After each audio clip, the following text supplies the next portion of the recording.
YCP నుంచి suspend చేసిన ప్రకటనపై ఆ పార్టీ ఉత్తరాంధ్ర నేత దువ్వాడ శ్రీనివాస్ స్పందించారు. వైసీపీ కోసం చాలా కష్టపడ్డానని, పార్టీ గొంతుపై మాట్లాడానని, పార్టీలో ఉంటూ ప్రత్యర్థులపై విమర్శలు చేశానన్నారు. కానీ ఇప్పుడు వ్యక్తిగత కారణాలు చూపుతూ సస్పెండ్ చేశారని తెలిసిందన్నారు. రాజకీయ క్రినీడలో తాను బలైనట్లు భావిస్తున్నారని తెలిపారు. 25 ఏళ్లుగా ప్రజా జీవితంలో ఉన్న తాను ప్రజాసేవనే పరమావధిగా మాధవ సేవగా భావించి ముందుకు సాగుతున్నామన్నారు. సస్పెన్షన్ అనేది తాత్కాలిక విరామమేనన్నారు దువ్వాడ. తన అభిమానులంతా ధైర్యంగా ఉండాలని కోరారు.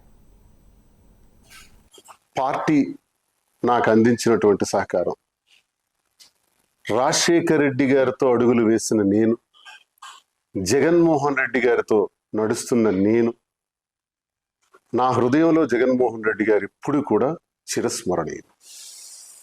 అయితే ఈ రాజకీయ క్రీనీడలో నేను బలయ్యానేమో అని నాకు అనిపిస్తుంది.